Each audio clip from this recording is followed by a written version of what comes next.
Gente, bom dia. Tô aqui no meu dia de folga, né? E aí eu tava vendo a publicação de uma profissional que tava falando que para que a gente tenha uma melhor presença enquanto profissional, né? A gente precisa estar com uma aparência bem apresentável. E ela deu um exemplo de ir comprar pão na padaria às 6 horas da manhã e tudo mais. Se a gente não tá com uma boa aparência, bem arrumada e tudo mais, a gente encontra uma cliente, isso poderia ser um problema. E aí poderia descredibilizar a nossa competência profissional. Só que a gente precisa entender que existe a vida do profissional, existe a vida da empresa, e existe a realidade de cada um, de cada profissional, existe as suas dificuldades enquanto pessoa, né? Que por muitas vezes podem impossibilitar esse posicionamento de 24 horas de um personagem, de uma pessoa super bem vestida, bem estruturada e etc, etc, etc. Por que eu falo isso? A internet ela abre muitos gatilhos para comparação, para autossabotagem e tudo mais.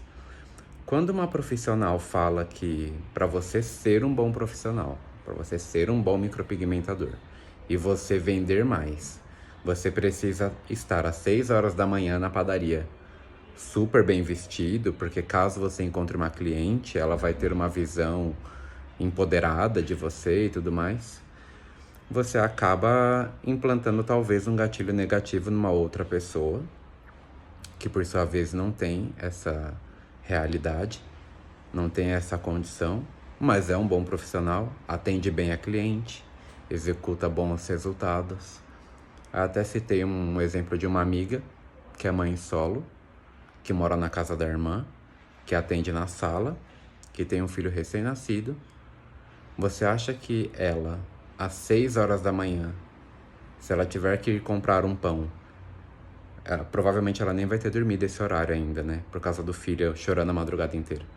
Vocês acham que ela teria a capacidade, tanto física quanto emocional, de se emperequetar toda para poder ir comprar um pão?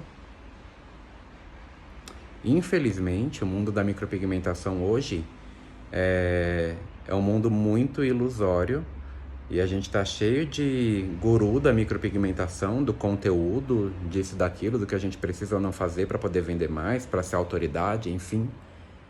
Na internet, só que a nossa vida de internet é completamente diferente da nossa vida real. Uma micropigmentadora de zonas periféricas, onde atende um público que não tem tanto poder aquisitivo, até mesmo ela não tem muito poder aquisitivo de investimento, a realidade é completamente diferente.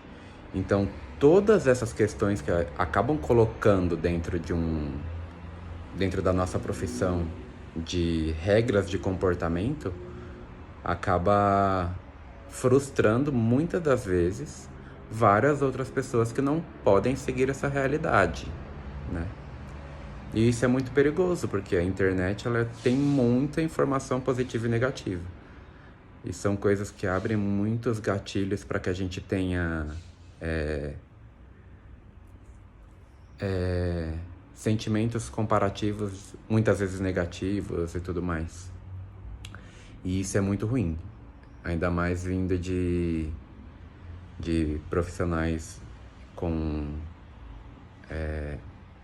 grande audiência e tudo mais. Então a minha percepção diante de tudo isso é que para que a gente seja um bom profissional, para que a gente venda o nosso serviço, a gente precisa primeiramente ter uma boa educação, atender o cliente bem, estudar para ter bons resultados. A aparência ela conta, mas ela, no modo geral, ela vai ser lá embaixo. Para mim, claro que a gente não vai ir trabalhar parecendo um doido, enfim, não é isso que eu tô querendo dizer. Eu tô querendo dizer que, dentre todos os pontos que a gente precisa ter para ser um bom profissional, não vai ser eu vestido de terno e camisa, com uma gravata e um bom sapato às 6 da manhã na padaria, que vai dizer se eu sou um bom profissional ou não. Então a gente precisa pensar muito nisso e quando vermos conteúdos desse tipo, a gente saber filtrar o que realmente cabe na nossa realidade e o que não cabe.